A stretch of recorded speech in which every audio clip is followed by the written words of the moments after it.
Bom, olá, boa noite a todos. Hoje é dia 17/8. Vamos dar início aqui à nossa aula de Microeconomia 2 e o nosso tema que nós vamos estudar hoje, acho que é um tema extremamente encantador. Nós vamos estudar aqui estruturas de mercado, concorrência perfeita, tá? Então, eu acho assim que é muito instigante a gente estudar a concorrência perfeita, porque tem algo na concorrência perfeita que, de forma geral, não é muito bem compreendida por grande parte, por grande parcela dos economistas, né? Então, eu fui formado em uma época, né, em que as pessoas achavam que a concorrência perfeita era uma estrutura de mercado, né, que era só uma estrutura de livro didático e que não tinha basicamente nenhuma serventia dentro da economia, que era uma estrutura de faz de conta. Mas isso, senhores, não foi talvez em uma universidade. Isso foi uma geração de economistas que foi ensinada a pensar assim. Só que a concorrência perfeita, né, ela tem um lugar dentro da economia, né? Ela tem a sua relevância. E na maioria das vezes, a gente é que não sabe efetivamente qual é essa importância da concorrência perfeita. Evidentemente que se a gente for a um supermercado, aqui no Acre, for em um outro supermercado, em um outro estado, por exemplo, Rio Grande do Sul, ou Rio de Janeiro, ou São Paulo, ou Amapá, ou Roraima, Rondônia, nós vamos ver uma coisa muito similar, né? Basicamente, as empresas que vendem lá, vendem aqui. Mas se tu for para a Inglaterra, se tu for para a Ásia, se tu for para um conjunto de países diferentes, vocês vão perceber que o que se encontra numa gôndola do supermercado em Roma, em Paris, no Porto, né, em Israel e na grande maioria do mundo, são os mesmos produtos que você encontra aqui no Brasil, com algumas particularidades, né? E isso significa que a comida, a alimentação do mundo, ela tem uma estrutura de mercado muito bem definida. Porém, determinados produtos, eles têm uma estrutura de mercado também muito bem definida, mas não é essa estrutura de mercado que está presente nos supermercados pelo mundo. A concorrência perfeita, que é essa estrutura de mercado que a gente vai estudar aqui, ela tem uma razão de ser dentro da economia, né? Então, particularmente, eu gosto muito da análise da concorrência perfeita quando se diz que ela é uma estrutura de mercado que ela traz ao consumidor os melhores ganhos. É onde o consumidor é soberano, é onde o consumidor paga o menor preço, e compra a maior quantidade. Qualquer avaliação de política pública, que analise o bem-estar do consumidor, ela tem que partir sempre de uma análise de concorrência perfeita. Não é que você está pegando um mercado que não é concorrência perfeita e dizendo que é concorrência perfeita. Não é isso. É dizer que se esse mercado fosse um mercado de concorrência perfeita, esse valor aqui seria o bem-estar total do consumidor. Mas como a gente vive em um mercado que não é concorrência perfeita, o consumidor tem esse bem-estar aqui, bem menor do que em concorrência perfeita. Para que isso é útil? Né? Para que os órgãos de regulação, os órgãos de concorrência, semelhante ao CAD, desenvolva um conjunto de políticas, ou legislação que faça com que aquele resultado que existe no mercado, que muitas vezes é prejudicial ao consumidor, ele seja um resultado menos prejudicial. Não significa dizer que você vai fazer que seja o resultado de concorrência perfeita. Não, não é isso. Mas, se você tem um mercado que está te cobrando 50 por um produto e você tem em concorrência esse mercado fosse te cobrar 5, bom, eu acho que é possível, em algumas situações, você criar algum tipo de legislação, algum tipo de política pública que faça com que o consumidor ele tenha um maior ganho. Logicamente que muitos podem dizer o seguinte, pô, professor, mas aí a gente está interferindo no mercado. Bom, é verdade, aí a gente está interferindo no mercado. Mas, prestem bem atenção, esse negócio de mercados limpos, né, o market clean, ele funciona muito bem em livro de economia, extremamente bem em livro de economia. Na prática, a gente tem que ficar muito de olho nos resultados desse tipo de mercado, porque muitas vezes são extremamente prejudiciais à sociedade. Então, nem sempre o que está naquela teoria muito linda, ela tem um impacto positivo sobre a sociedade. Então, a gente tem que estar sempre de olho nisso. Olha só, eu tenho essa tabela aí que ela mostra as estruturas de mercado, né? Então, em relação à quantidade, eu tenho aí algumas classificações. Eu posso ter aí muitas firmas, poucas firmas, uma única firma. Em relação à estrutura de mercado, eu posso ter no tocante a tipos de produtos, né? Eu posso ter produtos homogêneos e produtos diferenciados, né? Então, vejam aqui que é o seguinte, quando eu tiver muitas firmas, né, e um produto homogêneo, eu vou estar aqui, ó, no mundo da concorrência perfeita.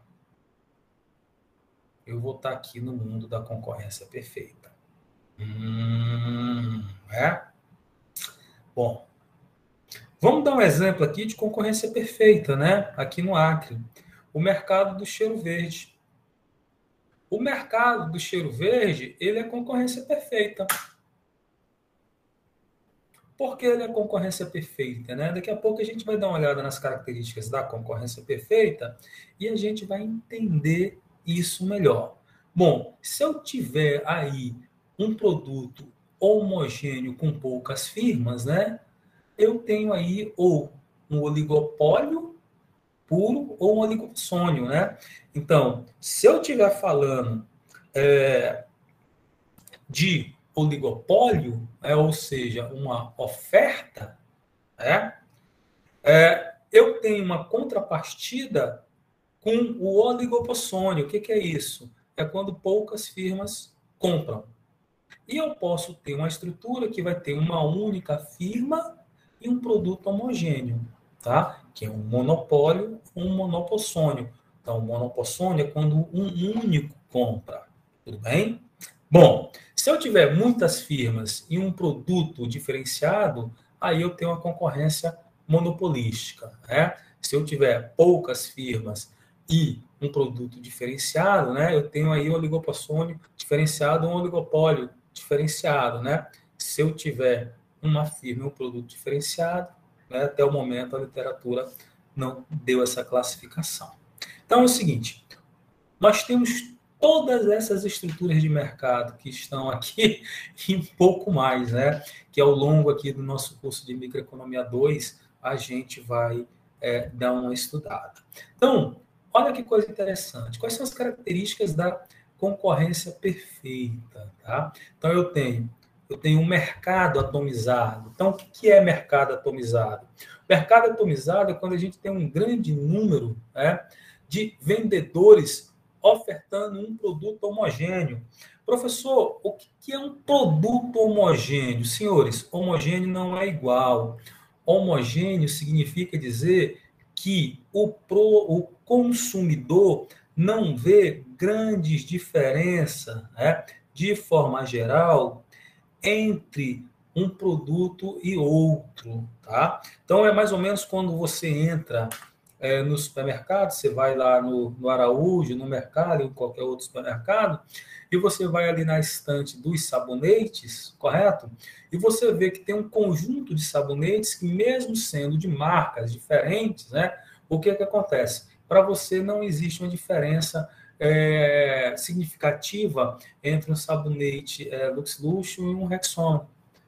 Então, basicamente, é o mesmo preço, aliás, um preço semelhante, é o mesmo peso, a embalagem é muito semelhante, correto? Então, isso é um produto homogêneo. Produto homogêneo não é só cheiro verde, cebolinha, tomate, não. A indústria também fabrica produtos homogêneos, tá? Então, mais uma vez, homogêneo não é igual. Homogêneo significa o quê? Que o consumidor não faz uma distinção muito clara, né, entre esses produtos. Evidentemente que nós temos um conjunto de sabonetes que eu não posso classificá-los como produtos homogêneos, porque eles são extremamente diferenciados. Mas existe uma gama de sabonetes que eu posso dizer sim que são homogêneos, tudo bem? Uma outra característica é a perfeita mobilidade das firmas no mercado, ou seja, essas firmas entram e saem do mercado a hora que desejam, tudo bem? Assim, essa é uma característica muito forte, né? Uma perfeita mobilidade de capital, né? Então eu entro e saio, não existe nenhum tipo de barreira para eu entrar, não existe nenhum custo associado à minha saída do mercado, então eu entro e saio desse mercado a hora que me interessa, tudo bem? Uma outra característica da concorrência perfeita é o quê? A perfeita mobilidade dos fatores de produção. Então, os fatores de produção, capital, terra, trabalho, eles entram e saem desse mercado também a qualquer momento, sem nenhuma barreira de entrada ou grande custo associado à sua saída desse mercado. Tá? Uma outra característica também extremamente relevante está aqui, ó, perfeito conhecimento do mercado, uma simetria na informação. Então, o que é isso de fato? É que a firma, ela conhece esse mercado que ela vai entrar de uma forma perfeita. Ela sabe qual é o custo do produto, sabe qual é o gosto do consumidor, sabe qual é o lucro médio, sabe qual é a receita que a firma tem, ali em média, sabe o dimensionamento do mercado. A pergunta é, será que efetivamente isso é verdadeiro? Bom, eu não sei dizer, né? Mas é uma das características da nossa concorrência perfeita. Aqui, esse ponto E, essa característica E, eu acho ela extremamente relevante, que é o seguinte, o preço é dado no mercado. Então é o seguinte, você tem um preço médio no mercado, ok? Só que, como o mercado é atomizado, ou seja, tem muitos vendedores, e nenhum desses vendedores ele é grande o suficiente para impactar no preço do mercado, o que acontece? Né? O preço ele é exógeno, tá? Ele é exógeno. Por quê? Porque nenhuma empresa individualmente, por ser pequena e fabricar muito pouco em relação a toda a magnitude do mercado, não consegue impactar no preço. Logo, a curva de demanda de mercado ela é horizontal, ok? Então eu não posso esquecer disso. E aí o seguinte, senhores, prestem bem atenção, que isso é muito importante. Muitas vezes, né, a gente imagina que aquele mercado que a gente está vendo, ele não é concorrência perfeita. Mas se a gente começa a observar com um pouco mais de nitidez, a gente vai ver que aquilo é concorrência perfeita. Algum tempo atrás, eu orientei uma monografia que eu acho assim, uma monografia muito bacana, né? Que era a avaliação, a gente estava fazendo uma avaliação econômica do setor de água de coco em Rio Branco. Então, esse meu orientando, ele fez uma coisa bem legal, que foi o seguinte: nós, né, no caso ele foi em todos os vendedores de água de coco aqui em Rio Branco. Eu não sei quantos, não me lembro mais, né? Mas ele foi em todos. Primeira coisa que a gente observou, que o valor da água de coco, comercializada por todos esses vendedores, era praticamente o mesmo. Então você tinha um preço de mercado e todo mundo seguia aquele preço. Outra característica que a gente observou esse mercado, ele tinha muita gente vendendo coco, mas muita gente vendendo coco mesmo. Só que todos eram pequenos vendedores de coco. Existia um grande vendedor de coco, grande entre aspas, que era um que ficava ali próximo ao pronto-socorro, que era o maior que tinha no mercado. Mas como existiam muitos vendedores de coco aqui em Branco, ele acabava se tornando pequeno em relação ao mercado como um todo. Ele era maior do que, por exemplo, o seu Zé que vende coco lá na praça, a Dona Maria que vende no mercado. Ele era maior do que esses. Mas como tinha muitos seus Zés e Donas Marias vendendo coco, ele acabava se tornando pequeno em relação ao mercado. Ele, individualmente, não conseguia impor o preço dele no mercado, porque tinha muita gente vendendo coco. E aí a gente foi vendo o seguinte, que era muito fácil as pessoas entrarem nesse mercado, porque você comprava uma maquinazinha, achava aí uma pessoa que ofertasse coco para você, e eles compravam coco aonde? Dos caminhões que vinham de Porto Velho, porque o Acre não consegue produzir nem coco, Então, o coco que a gente toma água aqui no estado do Acre é um coco que vem de Rondônia, talvez vocês não saibam disso, Então, eles conseguiam entrar muito facilmente desse mercado e eles também conseguiam tanto entrar quanto sair muito facilmente desse mercado. Então, uma breve conversa com algumas pessoas que vendiam coco, facilmente faziam eles obter informações sobre o mercado de coco. Agora é o seguinte, aqui tem um aspecto muito interessante, A informação e a informação. Alguns anos atrás, na disciplina de Micro 2, eu passei um trabalho de avaliação econômica, para os alunos fazerem, e uma dupla me fez um trabalho magnífico, que eles foram avaliar um tiozinho que vendia coco.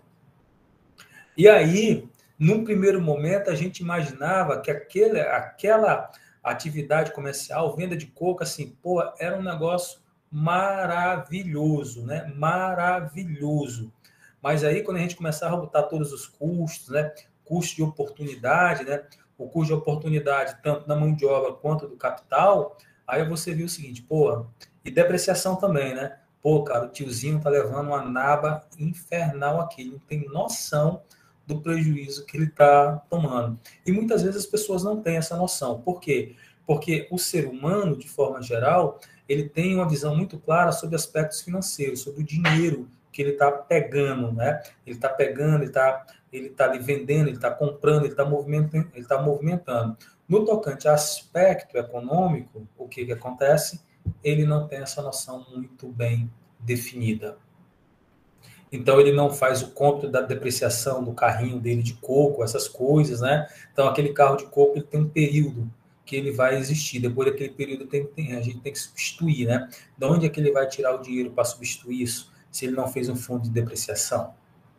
Então, fica a dica, Quando a gente estiver dando consultoria. Então, a gente tem que olhar isso. Então, esse mercado de água de coco, ele não era um mercado, um oligopólio. Não, ele era um mercado de concorrência perfeita. Se a gente for na feira, ali no centro da cidade, no mercado Elias Mansur, você vai ver uma coisa muito interessante, né? Você chega lá domingo, 8 horas da manhã, você vai da primeira banca à última banca, o preço do cheiro verde ou de qualquer verdura é basicamente o mesmo preço, senhores. O mesmo preço. Só que ali tem um aspecto muito interessante. Tu chega às 7 horas da manhã, 6 horas da manhã, o cheiro verde é um preço. 10 horas na xepa, ele já caiu ali 50%. Ou então começa aquelas promoções, né? Por R$ 1 tu leva dois cheiro verde. Por 5 tu leva 3. Só que os 3 que tu leva, desse tamanho assim o cheiro verde. Um negócio lindo. Dá até vergonha a gente pagar R$ 5 de tão grande que é o cheiro verde. A partir disso, eu tenho certeza que cada um de vocês, né, tem aqui alguma experiência com algum setor da economia, com algum produto, que você possa classificar que nesse mercado aí é um mercado de concorrência perfeita. Professor, é porque lá no mercado também tem um horário, né, daquelas banquinhas. Eles ficam, tipo, tem o pessoal na parte da manhã, e aí o pessoal fica tarde. Eles trocam. Exatamente, Samira. Então, assim, em um determinado momento, né, quem vende fica no trade-off. Pô, cara, é melhor vender do que jogar no lixo, né? É melhor vender por R$ 1 do que jogar isso aqui no lixo, porque amanhã esse cheiro verde já não vai estar tão fácil para eu vender, né? Então, existe essa lógica. Acho que um aspecto que eu preciso destacar para vocês é o seguinte: os livros de microeconomia, eles são excepcionais no tocante à teoria. Os livros de microeconomia falham que, maioria das vezes, eles não conseguem colocar a microeconomia de uma forma prática, né? Do meu viver no dia a dia. Essa é um obstáculo que a gente tem que superar, né? A teoria ela não está lá no livro de uma forma que não tenha um vínculo com, com a realidade. Então, é muito importante. Deixa eu fazer aqui um entre aspas para falar uma coisa para vocês, né? Então, uma vez eu estava conversando com um ex-aluno nosso da economia, né, que é policial, e aí ele estava reclamando, né, dizendo que as escolas têm um problema muito sério com o método Paulo Freire e tal, e tal, e tal, tal. Aí eu perguntei para ele, mas o que consiste, né, o método Paulo Freire? Aí ele não soube me responder, né? Aí eu estava conversando com ele, dizendo o seguinte, mas tu sabia que, assim, uma forma muito interessante de você educar adultos, né? E isso foi o Paulo Freire que teve essa sacada, é você educar adultos e criança com base, com palavras, né? Que estão vinculadas ao nosso dia a dia. Então, você educar uma criança da roça é diferente de você educar uma criança da cidade. Então, educar uma criança de Chapuri talvez seja diferente de educar uma criança em São Paulo. Por quê? Porque em São Paulo, se você diz para uma criança, olha, isso aqui é um metrô, esse metrô, com certeza, vai tá, vinculada ao dia a dia dessa criança, da família dessa criança. Então, não é uma coisa distante da sua realidade. Se você, lá em Chapuri disser para a criança, mostrar uma figura de um metrô, dizer isso aqui é um metrô, ela vai saber que aquilo é um metrô porque ela está vendo ali a imagem, mas ela não sabe que é um metrô. Consequentemente, quando você educa alguém com base, né, nas suas experiências, nas suas vivências, você consegue ter um aprendizado mais profundo, né? Então, isso é a pedagogia de Paulo Freire. Onde é que eu quero chegar? Os livros de microeconomia, às vezes, estão muito distantes da nossa realidade. Falam de às vezes, exemplos que realmente são muito distantes. Então, quando a gente está estudando estruturas de mercado, às vezes a gente estuda estrutura de mercado pura e simplesmente com base em equações, algumas características, e a gente não consegue fazer o vínculo dessa estrutura de mercado com o nosso dia a dia. Eis aí o grande problema, porque a gente não consegue fazer a transposição entre o abstrato da teoria, correto? E a prática, onde eu posso inserir o abstrato da teoria, conseguir fazer inferências, e a partir dessas inferências, eu consigo tirar alguns diagnósticos do que está acontecendo na economia do mundo real. Então, nós precisamos dar um passo adicional em relação aos livros de microeconomia.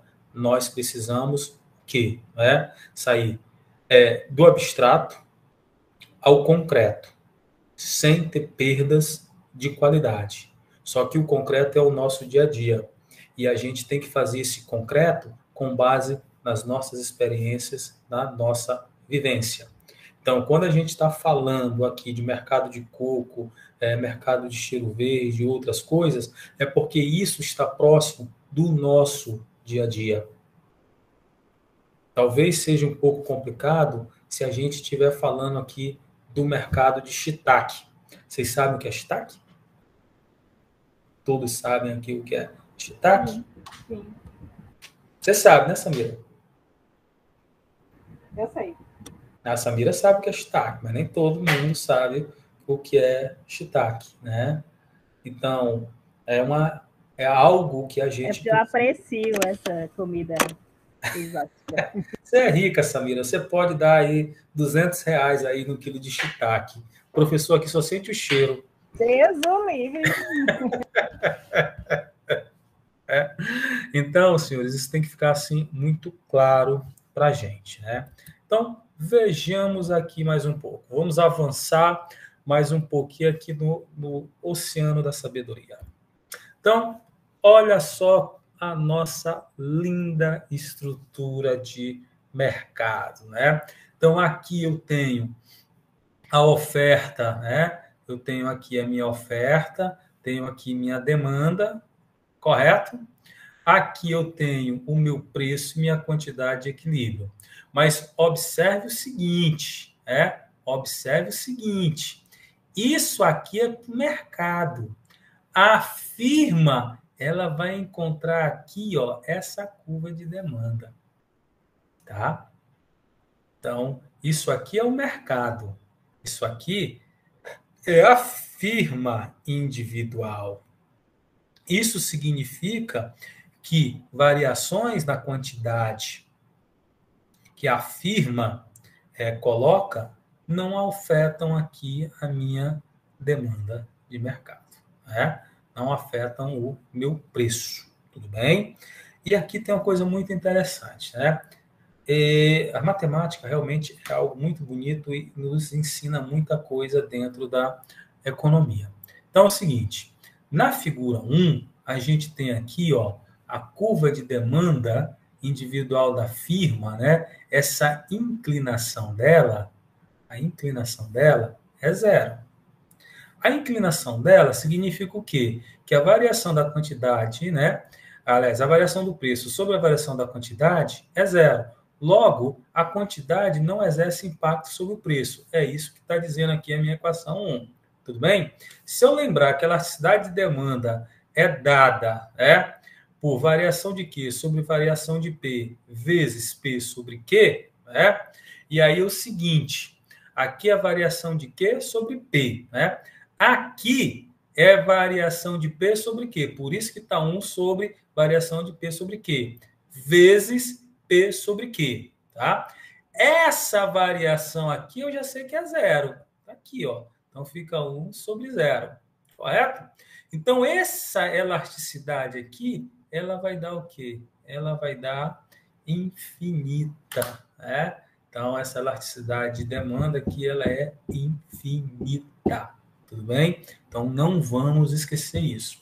A concorrência perfeita, ela tem algumas características que muito interessante. Então, vamos começar aqui a construir uma condição que é extremamente importante dentro da concorrência perfeita e eu jamais vou esquecer, porque o demônio mora nos detalhes, tá? Então é o seguinte, receita média é igual ao quê? É igual a receita total dividido pela quantidade. Receita total, já sei que é preço vezes quantidade. Se eu divido pela quantidade, o que acontece? Olha só o que acontece, corta aqui, corta aqui. Então, receita média é igual ao preço, ok? Receita marginal é a derivada da receita total sobre a derivada de quê? Ok? Então, derivada de P vezes Q dividido por derivada de P. Isso aqui dá quanto? Dá P, ok? Primeira condição de concorrência perfeita que eu jamais vou esquecer. Demanda é igual a preço, que é igual a receita marginal, que é igual a receita média. Por isso tá bem grandão aqui, ó. E eu não vou esquecer nunca. Em concorrência perfeita, demanda é igual a preço, é igual a receita marginal, que é igual a receita média, tá? Bom, aqui a gente tem esses conceitos, novamente, receita marginal, receita média, ok? Bom, maximização do lucro em concorrência perfeita, né? Olha que coisa linda, de 14 a 19, isso aqui é autoexplicativo, né? Contudo, vamos explicar, não custa nada. Então é o seguinte, lucro é igual a receita total menos custo total. Como eu quero determinar o lucro máximo, o que eu vou fazer? Eu vou derivar o lucro em função da quantidade, né? Então, derivada do lucro sobre função da quantidade é igual a derivada da receita total sobre derivada de quê? Menos derivada do custo total sobre derivada de quê? Correto? Bom, daqui eu posso dizer o seguinte, né? Matar isso aqui e vou dizer que derivada da receita total sobre derivada de quê é igual a derivada do custo total sobre derivada de quê? Ou seja, receita marginal é igual a custo marginal. Então, isso aqui é minha condição de primeira ordem. Ok? Bom, se eu pegar a condição de primeira ordem para determinar se é um ponto de máximo ou ponto de mínimo, o que eu tenho que fazer? Vou lá em cima, derivo duas vezes a equação do lucro e aí eu vou chegar a isso aqui. Isso significa dizer que a inclinação da receita marginal ela tem que ser menor do que a inclinação do custo marginal no ponto de máximo lucro. Ok? Então, é isso aqui que está dizendo a equação 19. Então, vamos dar mais uma volta. Então, olha só, eu tenho aqui esse ponto, tenho o ponto A, eu tenho o ponto B. Bom, como é que eu vou saber qual o ponto de máximo lucro, né? Através da segunda derivada. Porque o ponto onde a inclinação da receita marginal foi inferior à inclinação do custo marginal é o ponto de lucro máximo da firma, tá? E aí, só para perturbar vocês mais um pouquinho, eu não vou esquecer demanda é igual a preço, que é igual a receita marginal, que é igual a custo marginal, que é igual a receita média, ok? Bom, então eu tenho aqui as condições de segunda ordem, mais uma vez, tá? E aqui eu tenho uma coisa muito importante, né? Muito importante. Vejam, entre o que a gente vê em páginas da internet e o que a gente vê em páginas no YouTube, né? E o que a gente estuda efetivamente de economia, que está nos livros, o que está nos artigos científicos, né? O que existe dentro da academia de forma geral, muitas vezes existe uma distância muito grande, né? Então, às vezes eu estou lendo algumas páginas aí de economia, estou lendo aí, vendo alguns vídeos, né? E aí eu me pergunto, pô, será que esse pessoal passou por um banco de universidade, né? Será que eles estudaram realmente economia? Porque às vezes há tanta barbaridade saindo que você fica assim, putz, realmente E às vezes é fascinante, viu? E às vezes o pessoal tem assim um papo muito legal. Olha o seguinte, ó. Concorrência perfeita, equilíbrio de mercado com a função linear. Ou seja, o preço é uma função linear, tá? Não vamos piorar nossas contas. Vamos trabalhar com isso aqui. A gente poderia estar trabalhando com preço não linear, mas vamos trabalhar com o que está nos livros. Olha só, daqui a pouco a gente vai provar isso aqui. Em concorrência perfeita, custo marginal, né, é igual a preço. Bom, no ponto de ótimo, o custo marginal é igual a zero. Como o preço é dado por A menos BP, né, o que eu tenho aqui? Ó? A menos BP é igual a zero. Tá? Logo, em concorrência perfeita, a firma oferta A sobre B. Ok? Isso, nesse primeiro momento aqui para vocês, pode parecer sem nenhuma contextualização. Mas guarde isso aqui. Lá na frente, isso vai ser muito importante para o nosso curso, ok? Guardem esta informação. Em concorrência perfeita, a firma oferta A sobre B com uma demanda linear, ok? Mais uma vez, guardem essa informação. Bom, e aqui é o seguinte, né? A gente tem aqui um pequeno exemplo, né? Um exercício de concorrência perfeita, sem grandes problemas, que é o seguinte, ó. Uma firma tomadora de preço conhece o comportamento de seus custos e sabe que pode ser descrito pela equação, né?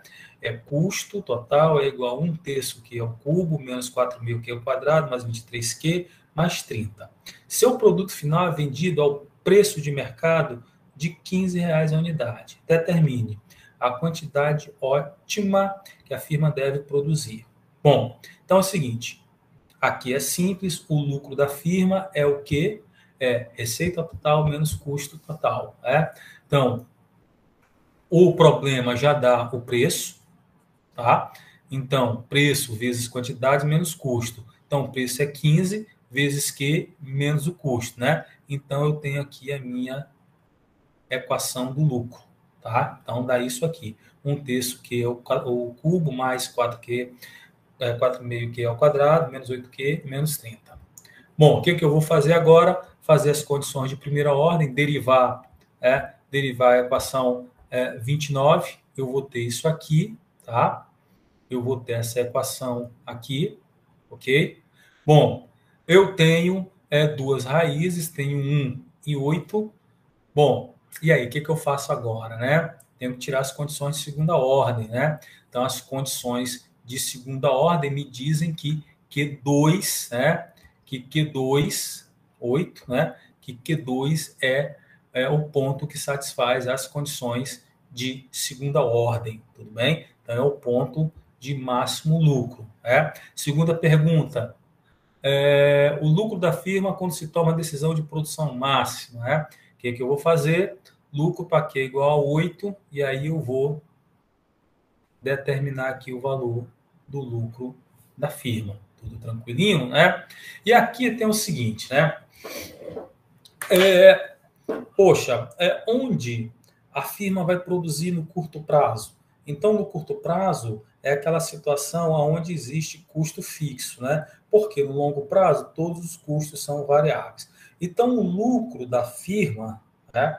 O lucro da firma é dado pelo quê? O preço menos o custo médio vezes a quantidade ótima, tá? Então, isso aqui é uma forma alternativa da gente calcular o lucro da firma. Então, lucro vezes preço menos custo médio vezes a quantidade. E aqui eu tenho o seguinte, né? Eu tenho aqui 3 possibilidades de quantidade de produção, né? Q1, Q2 e Q3. Eu tenho aqui a condição preço, igual a demanda, que é igual à receita marginal, que é igual aqui ao custo marginal. Então, aqui eu tenho uma situação que é a minha condição de equilíbrio. Então, observe o seguinte, que Nesse ponto aqui, o custo marginal, olha só, o custo marginal, ele é inferior ao preço, ok? Até aqui, ó. Custo marginal, ele é inferior ao preço, tá? Bom, depois, né? Vamos aqui. Nesse ponto aqui, o que está acontecendo? O custo marginal, né? Ou seja, o custo por unidade, ele é superior ao preço, tá? Bom, se eu tenho aqui o custo marginal superior ao preço, isso não é uma coisa boa, né? Então, eu tenho aqui lucros decrescentes nessa situação. Agora, vejamos aqui esse gráfico, né? Ele não é assim tão lindo, mas ele explica muita coisa. Tudo bem? Então, eu tenho aqui, ó, a curva de custo médio. Deixa eu vir aqui. Eu tenho aqui a curva de custo médio, correto? Tenho aqui a minha curva de custo marginal, ok? Bom, então, a partir desses conceitos, a gente consegue fazer aqui algumas análises bem interessantes, né? Então, é o seguinte, eu tenho aqui P3, P2, P1. Então, a receita total, né? A receita total para P3, a receita total para P3 é igual ao quê? Olha só, 0 P3, né? Então, é isso aqui, ó. 0 P3 C, o quê? Q3. Isso aqui é a receita total para P3. O custo total para essa quantidade, né, que eu vou botar aqui, não Q3, mas não P3, mas Q3, né, que é a quantidade associada a P3, qual é? 0 F e Q3. Mas, professor, por que essa área? Olha aqui, né? O E, ele está tocando o quê? O custo médio, correto? Então, o custo total dessa empresa aqui é dado por isso aqui, ó, 0 F e Q3. E o lucro da firma vai ser igual ao quê? Né? P3, F, P3, né? C, E. Tá aqui, ó. É isso aqui, ó. F, P3, C, E. Então, isso é a área de lucro. Ok? Se nós formos fazer isso para P2, receita total para o preço igual a 2, eu vou ter o seguinte, a receita da firma vai ser igual 0 P2, correto? 0 P2, esse ponto aqui, que eu não consigo identificar bem a letra, vezes Q2, ok? Bom, essa é a receita total. Bom, o custo total é o mesmo, ó, 0 P2 é aqui Q2. Logo, o lucro nessa situação aqui é um lucro zero. Bom, vamos aqui, né? O que é lucro zero em economia? Lucro zero em economia não significa dizer que você não está ganhando nada. Pelo contrário, lucro zero em economia significa dizer que você está remunerando todos os fatores de produção pelo seu custo de oportunidade. Tá? Então, você está remunerando o capital empregado e você está remunerando a mão de obra do dono do capital, que é o custo de oportunidade do trabalho, do capital. Isso não é um dinheiro, isso não é uma despesa que você tem mês a mês. Porém, quando você estiver prestando uma consultoria, fazendo uma análise de custo, você tem que remunerar o capital pelo seu custo de oportunidade. Ou seja, se eu não tivesse aplicando esse dinheiro num carrinho de pipoca, ele estaria rendendo o quê? Quanto ele estaria rendendo? Né? Se eu não estivesse trabalhando aqui, eu estaria fazendo o quê? Então, eu estou remunerando o meu custo. Né? O meu custo. Eu estou remunerando o custo do capital que eu estou empregando. Isso é diferente do custo contábil, porque o custo contábil ele exige uma nota fiscal. E a remuneração dos fatores de produção não exigem uma nota fiscal. Então, isso é um custo fixo que não tem uma nota fiscal. Tudo bem?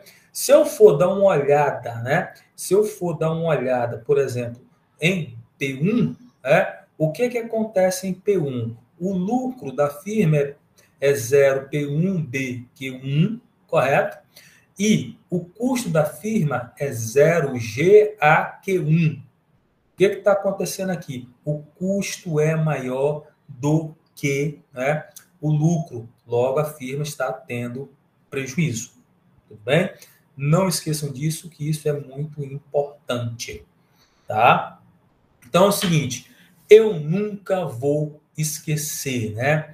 Determinada empresa, estando sujeita a certo prejuízo, continuará a produzir no curto prazo, se e somente se perder menos produzindo que fechando inteiramente suas instalações, tá?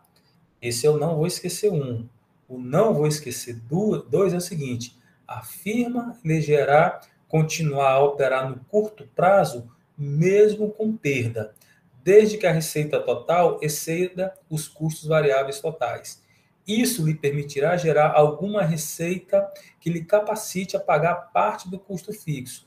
Portanto, a condição que deverá determinar a permanência da firma no setor, mesmo com a perda, pode ser expressa por receita total maior do que o custo variável total. Isso implica que preço vezes quantidade é maior do que o custo variável médio vezes a quantidade.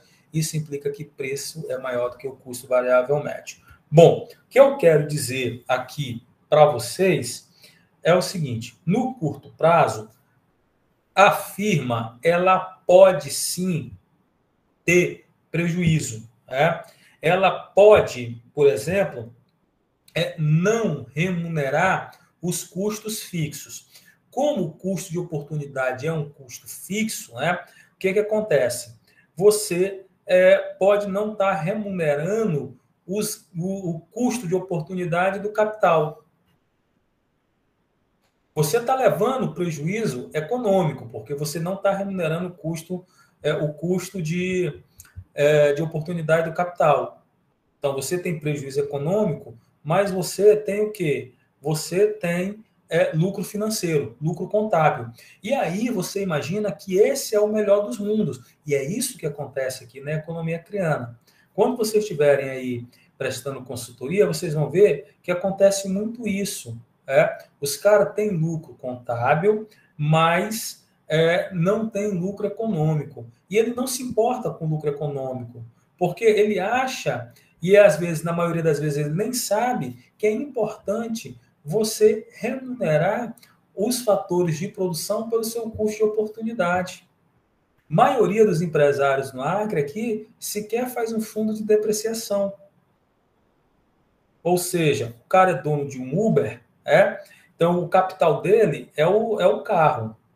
Só que ele não faz ao final do mês, quando ele recebe, aliás, quando ele vai fazer a sua contabilidade, ele não separa aqui, vou botar esses R$50 na poupança aqui, ou 100, ou 200, ou sei lá quantos reais, que é justamente a depreciação desse veículo. Ou seja, daqui a alguns anos eu vou ter que trocar esse Uber. Então, se eu tiver um fundo de depreciação, o que acontece? Todo mês eu vou lá, boto dinheiro, ao final de 5 anos, esse fundo de depreciação vai me permitir comprar outro carro. Ou seja, ele não vai ter que tirar dinheiro do bolso dele, da poupança dele, mas ele vai tirar um dinheiro da sua firma, que foi guardado para quê? Para comprar um outro bem quando aquele acabasse. Ele também, em nenhum momento, ele colocou o custo de oportunidade desse carro. Então, poxa, eu sou Uber, mas se eu não fosse Uber, o que eu poderia fazer aqui com esse carro? Bom, eu poderia alugar para o governo, sei lá, por R$1.500 alugo meu carro aqui por R$ 1.500, beleza, então isso é o custo de oportunidade. Então, na formação do meu preço de Uber, né, eu poderia colocar lá esses 1.500 de custo de oportunidade do capital, que poderia estar em outra atividade profissional para eu formar o meu preço. Então, essa formação de preço, de forma geral, ela não existe. O que acontece muito na formação de preço aqui no estado do Acre é que o cara forma preço do jeito que ele bem entende. Né? Então, ele chega lá e bota 200%. Bom, lógico que com 200% não vai ter prejuízo, né? Pelo menos a gente imagina. Mas acontece muito de, às vezes, até com 200% você falir. E aqui eu tenho uma situação bem interessante, que é o shoot-down point, né? Ou seja, onde é que a firma, ela efetivamente, ela para de produzir. Então, eu tenho uma situação aqui que está vinculada ao preço P3, preço P2, preço P1, tá? Então, observem que aqui, nessa primeira situação, no ponto B, olha o que eu tenho. O preço ele é inferior ao custo médio, correto? Bom, o preço nessa situação inferior ao custo médio, o que está acontecendo? Ele é inferior ao custo médio, mas ele é superior ao custo variável médio, ok? Então, o que está acontecendo aqui? Eu estou conseguindo pagar o custo variável médio. E o que é o custo variável médio? É o custo que está atrelado à produção. Então, tudo que é variável está atrelado à produção. O custo, tem um custo fixo aqui que não está atrelado à produção, que é um custo de despesas com escritório, água, luz de escritório, essas coisas. É um custo fixo que independe da produção. E até mesmo o custo de oportunidade. Tá? Então, o que acontece? Eu estou pagando o custo da produção, mas não estou pagando o custo fixo. Então, eu posso não estar remunerando aqui os fatores de produção, capital, terra e trabalho, mas eu posso estar tendo lucro aqui financeiro, mas eu estou levando bomba no lucro econômico. Então, mais cedo ou mais tarde, eu não vou conseguir manter o meu negócio em pé. No curto prazo, eu consigo fazer isso, ok? Bom, o que está acontecendo aqui nesse ponto G? O que está acontecendo aqui no ponto G? No ponto G, eu estou conseguindo remunerar todo o meu custo variável médio. Então, eu remunero todo o custo variável médio, porém, eu não consigo remunerar o custo fixo. Gente, aí já é uma situação complicada, né? Eu posso operar com esse prejuízo? Pode sim, porque você consegue pagar a sua produção, porém você não consegue pagar as suas despesas fixas. No curto prazo, a firma pode fazer isso. E no longo prazo? Bom, no longo prazo tu só faz isso se tu for estatal, né? Se tu for uma empresa pública, que aí a sociedade vai lá e paga essa despesa, correto? E aqui tem uma discussão muito interessante, que eu gosto muito de ver na televisão, né? A forma amadora com que a gente trata essa questão de estatal. Vou vender porque tem prejuízo. Vou vender, não posso vender porque dá lucro. A questão de você vender empresas estatais não está vinculado a essa figura que está aí. Não tem nada a ver uma coisa com a outra. Então, se o Estado comprar, há muitos anos atrás, o Estado brasileiro era dono de um motel. Então, se o motel dá lucro, o Estado vai manter esse motel, ou seja, você vai fazer concurso para camareira de motel, para gerente de motel, vai dar estabilidade a essas pessoas todas, porque são servidoras públicas.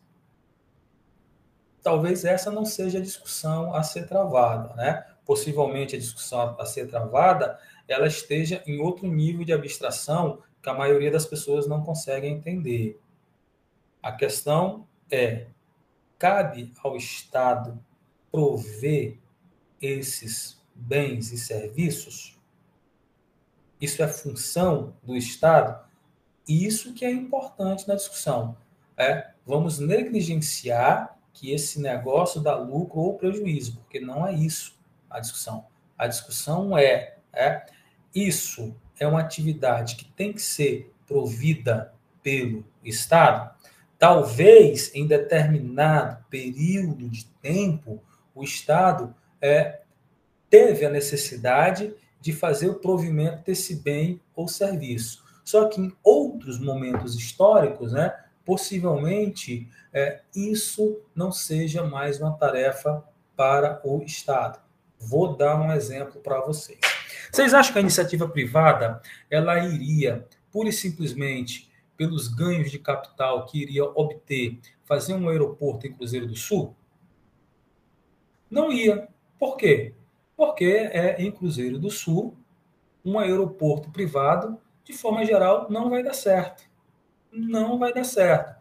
Porque tem períodos do ano que tem voo, período do ano que não tem voo. Só tem uma única companhia aérea que funciona lá de grande porte. O resto é teco-teco. Isso não dá para você manter a despesa de um aeroporto. Em um certo momento histórico e econômico, o Estado, eu estou falando a União, foi lá e fez um aeroporto. Hoje, é possível a iniciativa privada manter um aeroporto ali? Bom, depende da forma que a gente vai fazer a privatização desse negócio. Então, não caiam nessa bobagem de ficar discutindo privatização partindo dos pressupostos que dá lucro ou prejuízo. A discussão não é essa. A discussão essa atividade ela tem que ser provida pelo Estado ou a iniciativa privada consegue prover isso de uma forma mais eficiente. E aqui eu gosto de dar um exemplo muito legal. Eu acho que eu já discuti isso em algum momento com vocês dentro de sala de aula. A minha primeira linha telefônica, comprada na década de 80, ela custou 24 salários mínimos. Tá? À época, o salário mínimo ele estava aproximadamente $100. Então, eu tenho aí $2.400. Isso, $2.400 aí vezes 5,25, Isso aí vai dar aproximadamente R$12.000. Hoje, quanto custa ter uma linha telefônica em casa? Quanto custa? Se pegar um combo com internet, com tudo, dá uns 250. Pois é, mas com internet, Um combo com internet, com TV por assinatura, mas só a linha telefônica, se você quiser, R$30, R$40, é muito baixo, Então a discussão é essa. A discussão é essa. Não é lucro ou prejuízo. Agora, por exemplo, algo que é totalmente estratégico, que está nos livros de comércio internacional. A Airbus, fabricante de avião europeia, Por que ela é estatal? Porque só existe uma outra grande companhia produtora de aviões comerciais no planeta, que é a Boeing. Então, para a União Europeia não competir com a Boeing, era basicamente você dar o monopólio da construção de aviões de grande porte a uma única empresa do mundo. Além do mais, a Airbus é um foco de desenvolvimento tecnológico na área de aviões. Então, aí existe uma explicação do porquê você ter uma empresa estatal desse tipo. Porque ela fomenta desenvolvimento tecnológico e inovação. E ela acaba impedindo de você ter um monopólio na oferta de aviões no mundo por parte dos americanos. Então, isso é muito interessante, tá? Se ligue nessa discussão, porque, na maioria das vezes, essa discussão não é feita nas televisões. E o senso comum sempre o senso comum sempre vai se pautar nesse negócio de lucro ou prejuízo. E aí só me vem à cabeça o seguinte: então, se um motel dá lucro, nós temos que estatizar, né? Não é essa a questão em nenhum momento. É uma crença do que deve ser provido pelo Estado ou não deve ser provido pelo Estado. Tudo bem? Então, isso é muito importante a gente ter em mente. Vamos sair da discussão de segundo grau, tá? Vamos avançar um pouco mais nisso, tudo bem? Então, é o seguinte, a gente viu aqui que no ponto G, o que acontece a gente está conseguindo pagar aí todo o custo variável médio, mas a gente não está pagando o custo fixo. Bom, se eu não estou pagando o custo fixo, isso significa dizer que eu consigo produzir, correto? Mas eu não estou pagando as despesas fixas. Posso ficar nessa situação no longo prazo? Não. No longo prazo, tu vai falir. No curto prazo, tu pode sim ficar nessa situação. Agora, se o meu preço não me permite pagar nem o custo fixo, aí, negão, aí, cara, aí tu abre falência, né? Porque tu não está conseguindo pagar os custos variáveis, os custos com a produção, e tu não está conseguindo pagar os custos fixos, aí realmente tu faliu.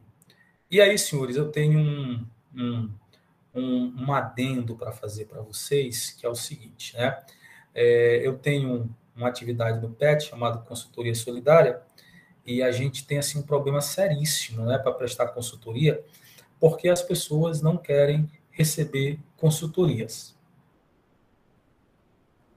E aí a gente vai vendo, depois com o tempo, vai acompanhando a performance dessas pessoas, as pessoas, grande parte, elas acabam falindo. Porque o cara, ele acha que o fato de ele não ter estudado, que o fato dele saber cozinhar, ou o fato dele achar que entende de alguma coisa, vai tornar ele um Silvio Santos, que de camelô passou a bilionário. Veja, isso é exceção à regra. A regra é que essas pessoas vão falir. Por quê? Porque não tem nenhum conhecimento profissional ou acadêmico dessas coisas. E tem um aspecto muito interessante, acho que alguns anos atrás, os meninos deram consultoria para um conjunto de oficinas, Então, nós tivemos alguns alunos que eu tive o prazer de supervisionar umas consultorias que nós fizemos aí no setor de oficinas em Rio Branco, E aí a gente viu lá o perfil desses empresários. Você vai nas oficinas aqui em Rio Branco, para quem vai em oficina, tem uma coisa muito interessante que é o seguinte. Você chega na oficina, não tem banheiro, não tem onde você sentar, não tem nada. Não tem nada. É tudo sujo, é tudo porco, mas o cara está ganhando, entre aspas, dinheiro. Aí eu pergunto a vocês, oficina limpa, oficina organizada aqui no Acre, de forma geral, é só oficina de concessionária. Mas já começa a haver uma ou outra oficina melhorzinha. Quando chegar aqui no Acre, aquelas oficinas que tem no eixo Rio, São Paulo, Belo Horizonte, Porto Alegre, que são oficinas que não são de concessionárias, mas são oficinas que são extremamente organizadas, essas oficinas todas sairão do mercado. Por que sairão do mercado? Porque não tem como competir. Então, se o cara tem uma oficina toda suja, toda porca, você imagine que ele não tem contabilidade, você imagina que ele não tem nenhum tipo de organização. Então, é muito fácil a gente entender por que essas pessoas falam no Acre. Porque elas acham que gerir é uma arte. Não. Gerir é uma ciência, né? Gerir é uma ciência. Então, essas pessoas não são cientistas e nem querem que quem conhece ajude-as. E aí eu vou mostrar para vocês uma coisa muito interessante, né? Agora em Rio Branco a gente tem uma moda muito legal que é o seguinte: tudo agora é gourmet, né? É a tapioca gourmet, é a rabada gourmet, a feijoada gourmet, é o brigadeiro gourmet e tal, e tal, e tal, e tal. Mas muitas dessas pessoas não sabem colocar o preço no seu produto.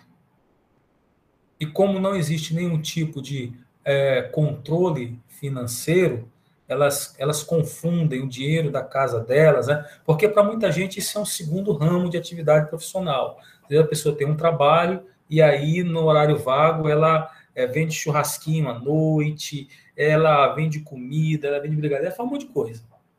E aí ela começa a confundir o salário dela com o dinheiro da firma dela.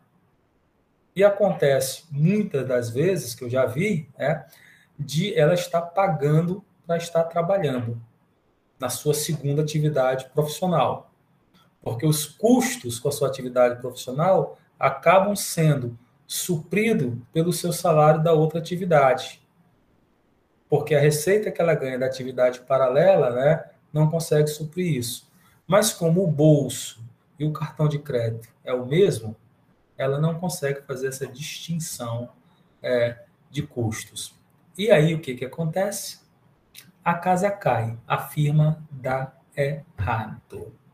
Por isso que vocês começam a comer em um restaurante que vocês acham legal, que tem um preço bacana e tal, né? E aí, depois de alguns meses, faliu. Um dia desse eu fui comer aqui num restaurante aqui na Avenida Ceará, restaurante novo, acho que fica quase próximo a Pão de Queijo, né? E tal. E um restaurante bacana, né? Até legal. E o cara estava vendendo o quilo da comida a um preço muito barato, acho que não era nem R$ 40. Aí eu olhava a estrutura, fica do lado da loja de veículos, né? E eu olhava a estrutura do restaurante, a quantidade de funcionários, né? O cardápio dele. Aí eu dizia, pensando cá comigo, esse cara vai falir. Ele não tem como manter esse trem aqui durante um ano vendendo esse preço. Se é uma estratégia que ele está tendo de botar esse preço no início do restaurante dele para atrair as pessoas, depois subir, beleza, né? Mas eu espero que ele tenha feito as contas corretas aqui, de quanto tempo ele pode ficar com esse preço, porque senão ele vai falir. Então a gente tem que ter aí essa concepção. A partir disso, senhores, a partir disso, eu tenho esse gráfico aqui, da curva de oferta da firma no curto prazo, tá? Então, a curva de oferta da firma nada mais é do que a curva de custo marginal a partir do ponto onde o custo variável médio é mínimo. Então, no curto prazo, a curva de oferta da firma, ela nasce do ponto onde o custo variável médio é mínimo, ou seja, nessa parte em vermelho. No longo prazo, como eu não tenho custo fixo, então a curva de oferta da firma vai ser aonde o custo médio é mínimo. Correto? Então, eu não vou esquecer disso. Beleza? Bom, então, no curto prazo, a oferta da firma é definido como a quantidade ofertada vai ser uma função G do preço para o preço maior ou igual ao custo variável médio mínimo. E Q vai ser igual a zero para preço menor ao custo variável médio mínimo. Isso significa dizer que a curva de oferta da firma vai ter um resultado que vai ter dois resultados. Uma vai dar uma equação, outra vai dar o custo zero. Então, observem aqui esse exemplo, que é o seguinte: Vamos supor que a função de custo total da firma seja dada por essa equação que está em 40, beleza? Pergunta-se, qual a curva de oferta da firma? Beleza. Então, o que me interessa aqui é determinar o custo marginal, beleza? Que está em 41. E aí, eu tenho que lembrar que lá atrás eu vi que em concorrência perfeita, né? Custo marginal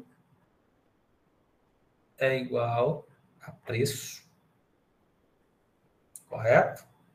Então, essa aqui é a condição de concorrência perfeita.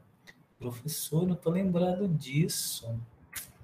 Vamos aqui. Olha só. Custo marginal é igual a preço. Correto? Então, vamos voltar aqui. Tá? Bom, então aqui eu tenho preço é igual a custo marginal. Bom, o que eu vou fazer agora, né? Eu vou resolver essa equação aqui de segundo grau. Essa equação de segundo grau ela tem um resultado meio estranho, né? Que é isso aqui. Bom, aqui eu estou resolvendo a equação de segundo grau, QI igual a 4 mais ou menos 2 quadrado 16, menos 1 meio, 15 meio, tá. Então, Q1 vai ser igual a 4 mais ou menos, aí raiz de 1 meio P menos 2, né? Dividido por 0,3, né? Isso aqui para essa situação aqui, né? Vamos passar mais um pouco aqui, né? Beleza, né? Então, eu tenho aqui, bonitinho, né? A pergunta agora é, qual o custo variável médio mínimo, né? Isso é para a gente responder a pergunta, né? Bom, então, custo total dividido por Q vai dar o custo variável médio, né? Então, está aqui, derivo, está aqui, Q1 igual a 10, né? Tiro aqui as condições de segunda ordem desse negócio. Beleza. Então, é o seguinte, a curva de oferta da firma será dada por Q1 igual a 4 mais ou menos isso aqui, que é a nossa equação, se preço maior ou igual a 5. Se o preço for menor que 5, aqui está menor que 0, né? Se o preço for menor que 5, o que acontece? Quantidade é igual a 0. Então, aqui eu tenho a minha curva de oferta da firma, né? Então, aqui, vamos aqui. Admitindo que no mercado tenha 100 firmas e o preço é igual a 22,5, a produção do mercado que será simples, né? Então, é N, o número de firma, vezes a quantidade individual. Beleza? Então, está aqui o preço, eu só substituo o preço aqui dentro, faço as contas, 1.500. Tudo bem? Bom, senhores, eu vou parar a aula aqui, porque ainda tem muita coisa para a gente ver ainda. Então, vou parar aqui no excedente do produtor, correto? E aí, na aula que vem, a gente retoma isso aqui, ok? Vou passar aí uma listinha para vocês. Daqui a amanhã vou estar soltando, que é a presença da aula de hoje. E aí, gente, tudo tranquilo?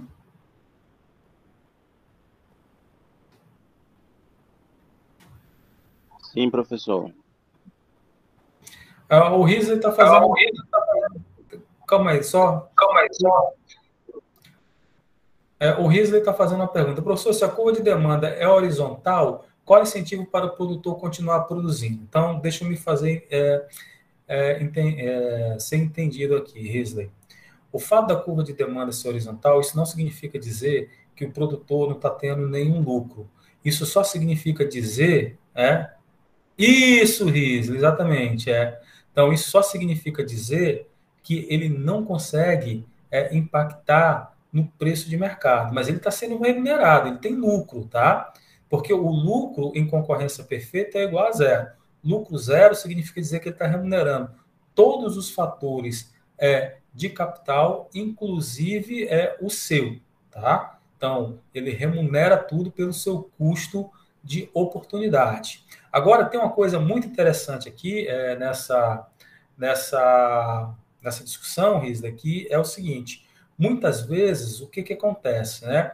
Esse lucro, ele é um lucro positivo, né? Como é que a gente chama esse lucro dentro da economia? É um lucro, é um sobrelucro, tá? Ou um lucro econômico positivo. Ou seja, tu já ganha aquele teu lucro normal, só que em cima desse teu lucro normal, tu vai ganhar um plus, tá?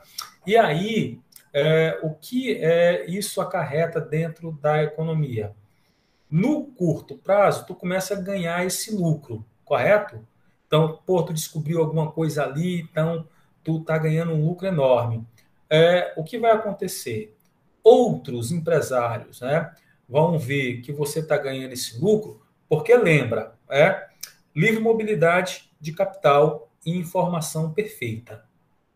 Então, outros empresários vão ver que você está ganhando esse lucro, né? Vão entrar no teu mercado, correto? E aí, no longo prazo, a taxa de lucro ela tende a voltar ao nível zero, tá? Então, a concorrência perfeita ela admite que no curto prazo pode haver flutuação no lucro. Alguém pode ter lucro positivo, mas a livre mobilidade de capital e a calma aí, a livre mobilidade de capital, correto? E a informação, elas tendem a fazer isso ser zero no longo prazo. E professor,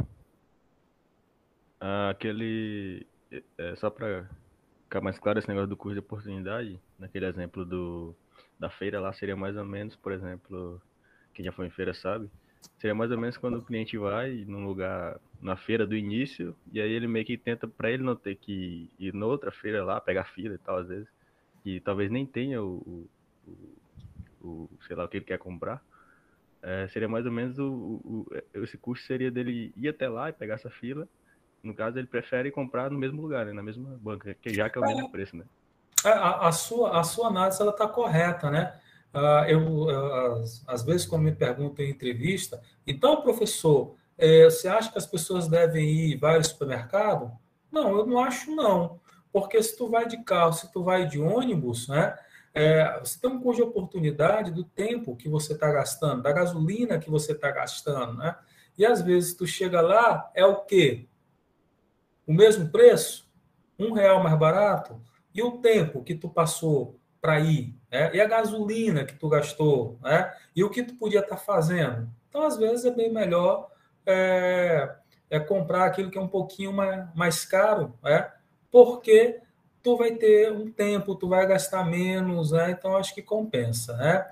A Gabriela faz aqui uma pergunta, né? Tentar definir o que é competência do Estado.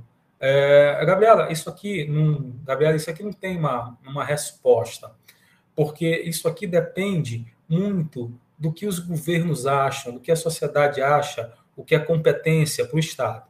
Por exemplo, os americanos, eles acham que saúde pública não é competência do Estado. Cada um se vira aí e vai pagar o seu plano de saúde. Excepcionalmente, vai ter um plano de saúde aí custeado aí pelo governo norte-americano. No Brasil, o governo acha que saúde é uma competência do Estado. Então, todo mundo, independente da classe social, vai ser financiado pelo SUS. Agora, você pode não gostar e você ir procurar iniciativa privada. É um direito seu, né? Mas isso aqui é uma definição que acaba sendo dos governos, né? Dizer o que é competência do Estado e o que não é competência no Estado. Você tem alguns países do mundo que a educação infantil ela é estatizada. E não são países socialistas, não. São países capitalistas, que a educação infantil ela é totalmente estatizada. E são ótimas educações, ótimas, ótimas. Né? Da mesma forma que você tem países no mundo que a educação ela é privatizada, totalmente privatizada. E são ótimas educações. Professor, quem não tem condição de pagar, né, essa educação privada, o Estado, ele custeia você. A oferta, ela é privada, né? A oferta, ela é privada, mas o Estado, através de bolsa, através de voucher, né? Ele custeia o pagamento dessas mensalidades desses estudantes que não têm isso. Mas não tem, assim, não Gabriela, entrar num campo arbitrário, isso não é arbitrariedade, é porque existem ideologias que vão dizer, olha, isso aqui é competência do Estado, isso aqui não é competência do Estado. Que você pode dizer o seguinte, eu não concordo com essa ideologia. Né? O que eu quero deixar claro é que o fato de dar lucro ou prejuízo não é o que deve balizar uma política de privatização, jamais. O que deve balizar é o que nós acreditamos, a sociedade como um todo acredita, o que é dever e função do Estado prover. Essa é a discussão. Pelo menos essa discussão era que era implementada na década de 80 e parte da década de 90, né? Quando a gente tinha uma direita no mundo muito mais responsável do que a direita atual, porque hoje a direita atual, uma direita representada pelo que está aí, nem de longe é uma direita da década de 80, com a Margaret Thatcher e mais um conjunto de pensadores brasileiros e mundiais de um quilate inesgotável, né? Hoje a direita aí é definida por umas pessoas que, pelo amor de Deus, né? Eles não chegaram a ler um livro de um autor de direita e muito menos de esquerda, tá? Mas não é arbitrário, isso não é uma questão arbitrária, tá? Isso é uma questão do que as pessoas acreditam, né? Esse é o fato. Bom, senhores,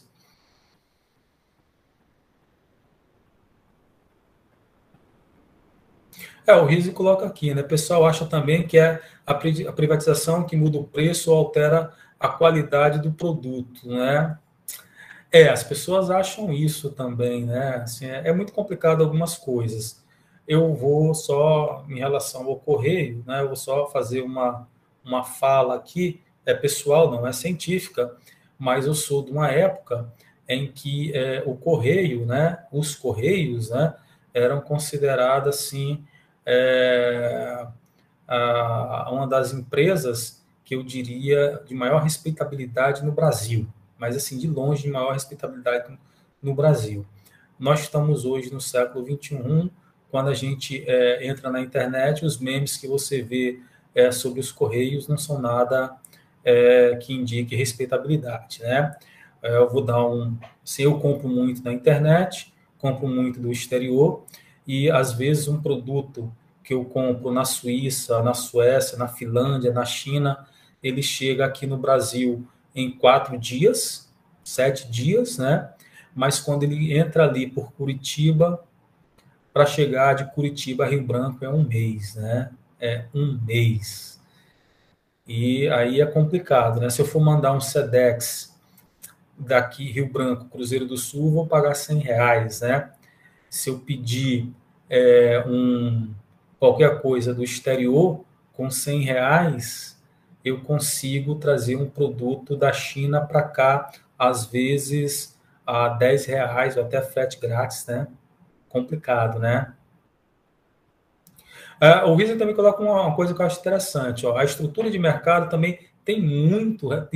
Mas, Risley, as pessoas, de forma geral, o que está lá nas páginas da internet, nos vídeos no YouTube, nas discussões de beira de bar, as pessoas não sabem o que é a estrutura de mercado.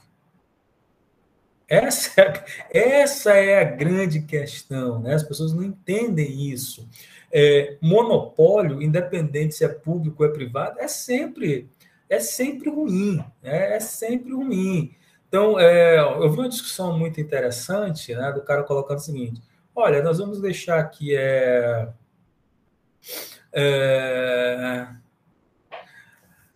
nós vamos transferir um monopólio estatal para um monopólio privado.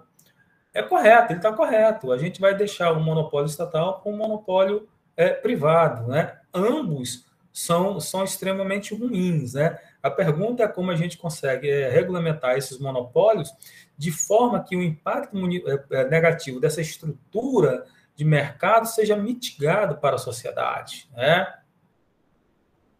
Outra, a Sofia coloca aqui, né? A privatização da Eletroacre, por exemplo, não fez diminuir a conta de luz. Teve mais impacto no prejuízo que o Estado parou de tomar e o que os contribuintes estavam custeando sem ver. Sofia, aqui tem algumas discussões que a gente tem que observar, né? Dizer que a privatização da Eletroacre iria trazer redução da conta de luz, isso é basicamente para dois tipos de pessoas, né?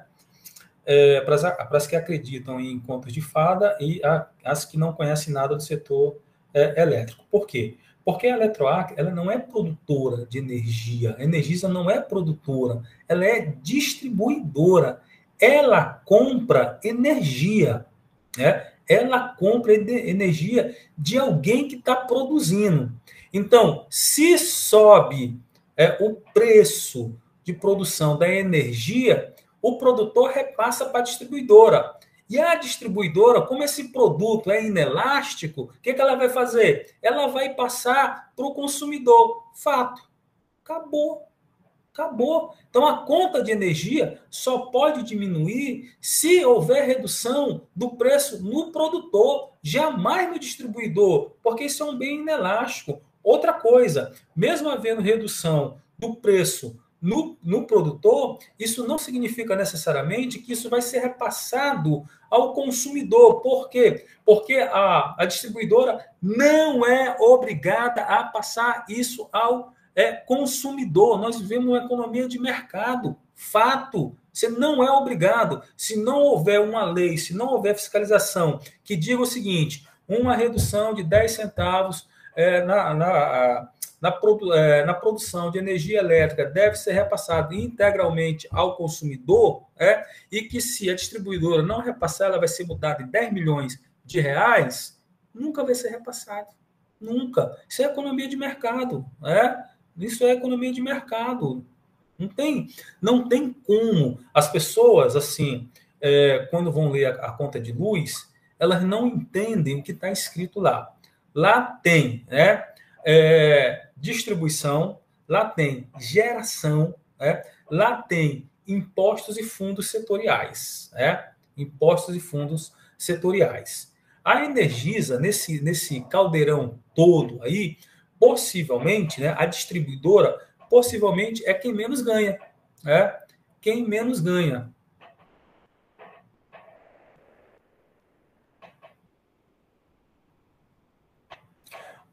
Sofia, energia, de forma geral, sempre vai ser inelástico, né? Mas aí vem o seguinte, muitas coisas são políticas de Estado. E tem umas coisas que é o seguinte, na década de 80, na década de 90, acho que a maioria de vocês não conhece essa discussão, é o seguinte, o Brasil ele optou por uma estrutura de produção de energia limpa através das hidrelétricas. Fato. Então, isso na década de 80, da década de 90, ali início de 2000, era aventado como sendo, a grande saída para o problema energético brasileiro. Estava ótimo, né? O Brasil estava aí na crista da onda mundial, energia limpa. Só que começou um conjunto de problemas que são desde investimentos estatal, que faltou, porque você tinha um setor de produção de energia elétrica altamente dominado pelo Estado, e você teve um outro problema que independe de estrutura de mercado, que são as mudanças climáticas. Então, com mudança climática, negão, independe se tu é uma empresa particular, da iniciativa privada, ou se tu é estatal. Mudança climática pegou todo mundo. Então, não está chovendo. Não está chovendo. O que se pode fazer? Vamos investir na energia solar. O que se quer fazer agora? Taxar a energia solar. Durma-se com essa, né? Então, aqueles consumidores, né, que compraram energia solar para se proteger desses aumentos, né, possivelmente daqui a 2 anos vão perder parte do seu investimento, né? A Risley, privatizar a Petrobras, particularmente, não vai mudar nada. a gente só vai deixar de ter um monopólio privado para um monopólio, aliás, vamos deixar de um monopólio estatal para um monopólio privado. Eu, particularmente, sou totalmente favorável à privatização da Petrobras, porque a Petrobras é um grande cabide de emprego da esquerda e da direita. Fato. Né? Fato. Isso é fato. Né? Exatamente, de corrupção. Isso é fato. Agora, se ela for privatizada, se nós vamos ganhar, eu acredito que não, porque não é a empresa Petrobras em si, é toda uma estrutura de mercado que existe aí dentro. Né? Isso sim, é onde em determinados setores ainda existe um grande monopólio da Petrobras. Então, o monopólio, independente se é público ou privado, ele é sempre prejudicial. Abra todo esse mercado de combustível, deixe os melhores competir, porque a competição é que vai trazer a redução de preço para o consumidor. Agora, tem um detalhe que vocês têm que ficar muito esperto nessa questão de combustível. O preço dos combustíveis no Brasil, ele está na média internacional, ele não é alto, pelo amor de Deus, ele não é alto. O nosso problema é renda. Observe o seguinte, do início do ano até hoje, né, de 1º de janeiro até hoje, os combustíveis subiram 51%. E o salário de vocês, dos pais de vocês, subiu quanto? Diz aí para mim. Diz aí para mim. Subiu quanto? O problema não é preço, o problema é renda. Esse é o problema. Os combustíveis subiram 51%. O meu salário não aumentou um puto. Esse é o problema. O preço dos combustíveis brasileiros está na média do mundo. Está na média do mundo. Agora, se você pegar o preço do combustível norte-americano, qual é a renda média de um cidadão norte-americano? $4.000, por exemplo, $3.000 aí. Agora, veja o preço do combustível, né? O preço dele encher o tanque de um carro em relação à renda dele. Agora, pegue o mesmo consumidor brasileiro, né? E veja qual é a relação entre ele encher um tanque dele e a renda dele. Aqui é muito maior do que nos Estados Unidos. Né? Então, essa é a questão. Ficar batendo em preço de combustível é uma commodity internacional. Então, quando o preço da soja sobe, ninguém reclama no Brasil, porque os produtores estão ganhando. Por quê? Porque nós somos um grande produtor de soja no mercado mundial. Então, aumentos do preço de soja ocasionam festas na economia brasileira. Agora, como a gente não é um grande produtor de petróleo para exportação, nós somos um grande importador mundial, quando o preço do mercado do petróleo sobe, ó. É essa a questão. É simples assim. É economia de mercado. Agora, nós não temos nenhuma política que consiga mitigar, né, esses efeitos negativos sobre a economia. E você não vê o governo, desde Fernando Henrique Cardoso ao Bolsonaro, fazer alguma coisa que consiga mitigar esse negócio. Né? E não vai fazer, porque o que tem aí é só bravata. Exatamente isso. A questão legal ela influencia na estrutura de mercado. Tá? Isso é fato. Então, a questão legal influencia na estrutura de mercado.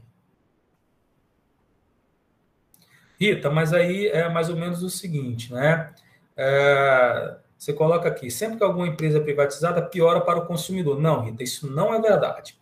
Então, quando nós tivemos a privatização como é que é? Da empresa lá de telefone, como é que era o nome? A brasileira? Que é... Eletrobras. Não, isso aí é de energia. Telebrás, quer dizer. A Telebrás, exatamente. Quando nós tivemos a quebra do monopólio da Telebrás, o que aconteceu? Você tem linhas telefônicas, telefone fixo, hoje no Brasil é R$30.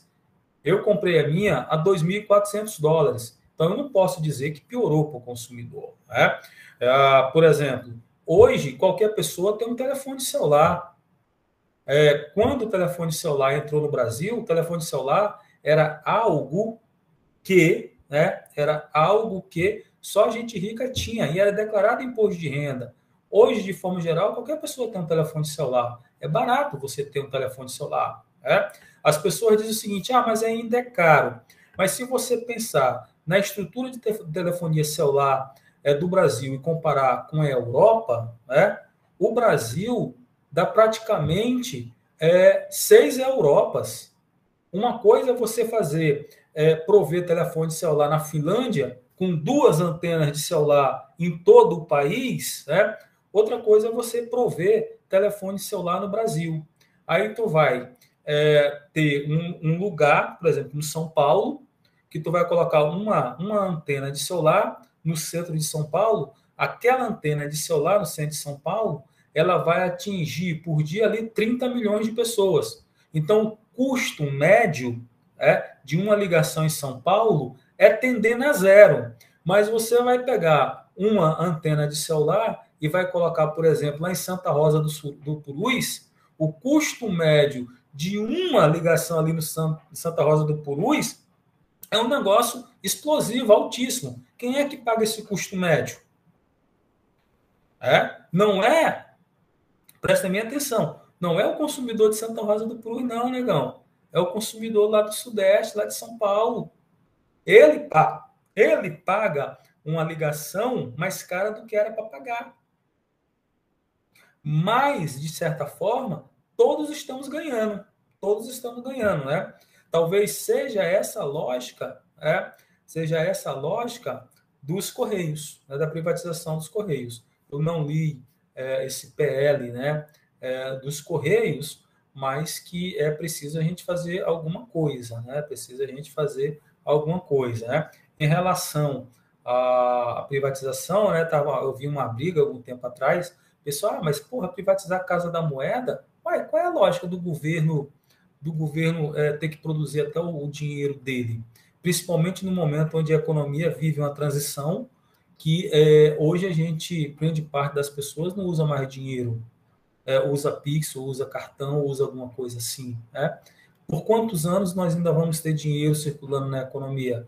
Privatiza esse negócio aí, porque em menos de 15 anos esse negócio vai falir.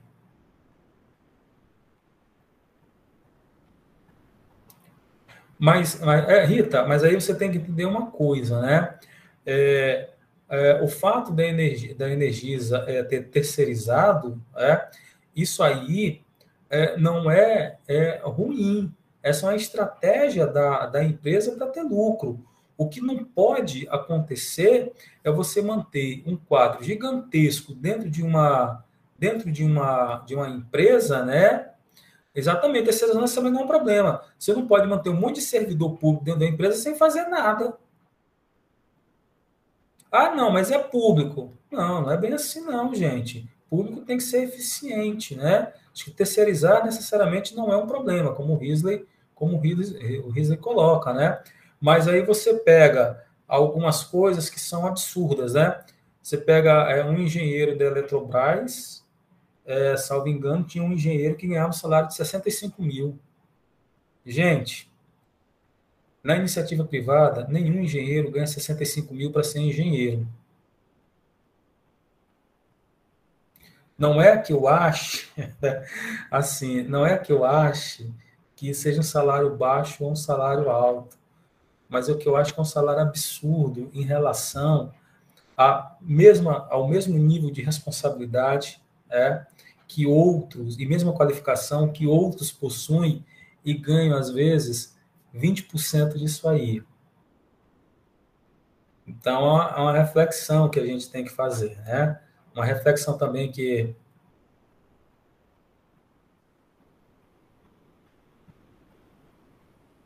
Sofia, uma ótima pergunta para você. Eu me lembro que eu estava no seminário, na Fundação Getúlio Vargas, e o Nelson Barbosa, o Nelson Barbosa é professor lá da GV de São Paulo.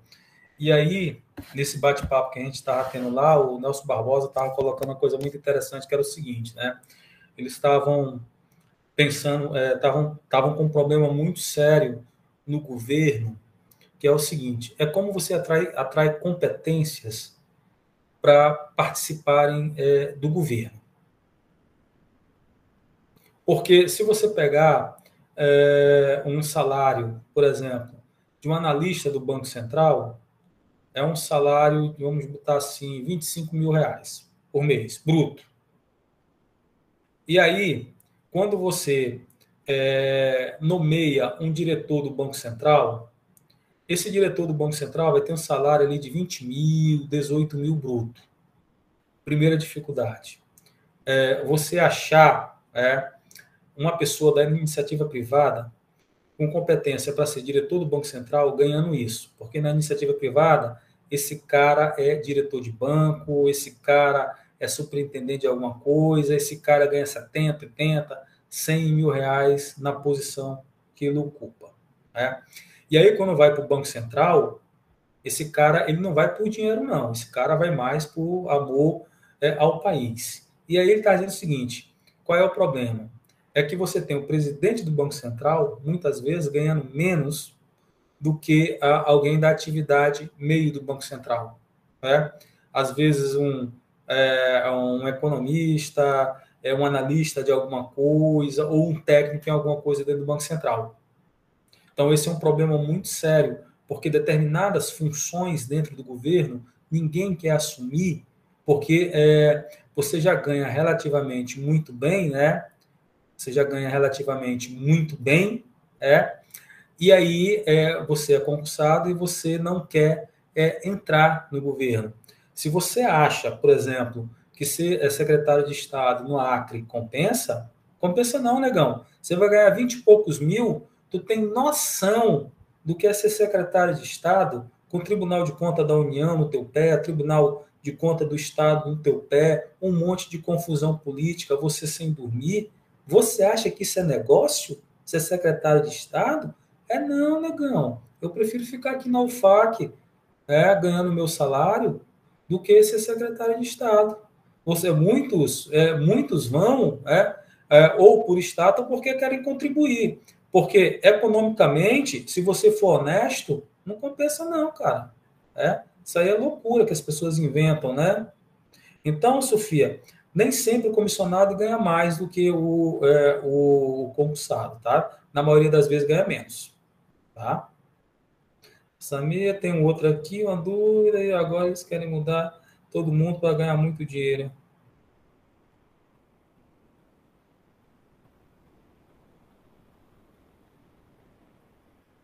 Bom, senhores, então vamos finalizar aqui a nossa aula. Vocês me enrolaram muito, né? Que já era para ter acabado essa aula aqui, tá bom? Então, assim, um ótimo início de semana para vocês. Amanhã eu estou subindo aí a lista de exercício e a gente termina o nosso curso de concorrência perfeita semana que vem, tudo bem? Foi um grande prazer estar com vocês aqui, é sempre muito bom passar esses momentos aqui compartilhando essa nossa vivência na microeconomia. Só para finalizar, vou dar aqui para vocês uma notícia. Provavelmente, semestre que vem será online novamente. Tá bom? Então, um grande abraço a todos, né? Então, até terça-feira que vem.